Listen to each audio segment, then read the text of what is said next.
তাহলে প্রিয় ভাই বোনেরা, আমরা যাতে এই দেশের যারা শিল্পোদ্যোক্তা আছে, যারা মিল ফ্যাক্টরি তৈরি করতে পারে, তার ফলে আমাদের বেকারদের কর্মসংস্থানের ব্যবস্থা করতে পারে, সেই জন্য এই দেশে বাংলাদেশে যে সকল দ্রব্য তৈরি হয়, একই দ্রব্য কেউ যদি বিদেশ থেকে আমদানি করে তার উপরে আমরা শুল্ক বাড়িয়ে দিয়েছি, যাতে করে বাংলাদেশের মিল কলকারখানাগুলো রক্ষা পায়, যাতে করে সেই মিল কারখানাগুলো যদি চলে তাহলে আমাদের ছেলেমেয়েরা সেখানে চাকরি বাকরি করতে পারবে। একই জিনিস যদি বিদেশ থেকে আসে তখন আমাদের মিল কারখানা চলবে? বন্ধ হয়ে যাবে। সেই জন্য আমাদের মিল কারখানাগুলোকে আমরা প্রোটেকশন দিয়েছি, সেই ব্যবস্থা আমরা এই বাজেটের মধ্যে রেখেছি।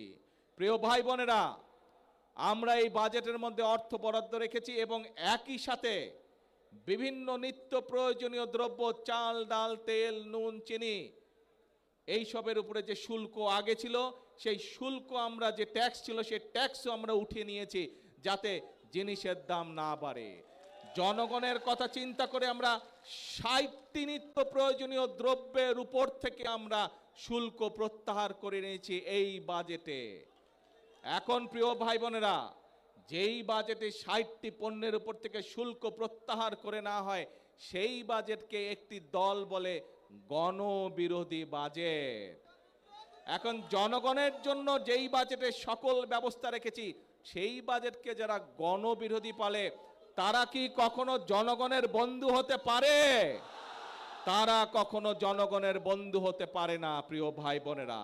কাজেই যারা জনগণকে বিভ্রান্ত করতে চায় প্রিয় ভাই বোনেরা, সেটি সংসদের ভেতরেই হোক, সেটি সংসদের বাইরেই হোক, তাদের ব্যাপারে আপনাদেরকে সচেতন থাকতে হবে। কারণ এই সকল লোকেরা, এই সকল দলগুলো দেশে যদি অশান্তি করার সুযোগ পায়, তাহলে আমরা ফ্যামিলি কার্ড বাস্তবায়ন করতে পারবো না।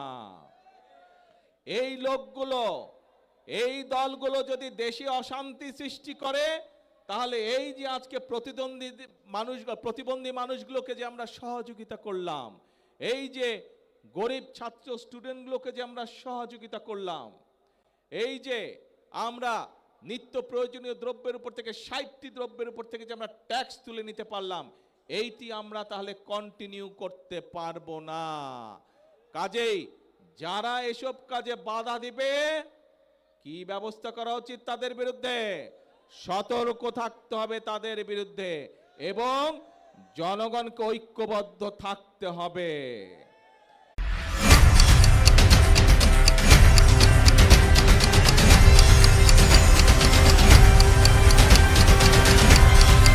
নিউজ টাইমস, সত্যের প্রত্যয়ে আমরা।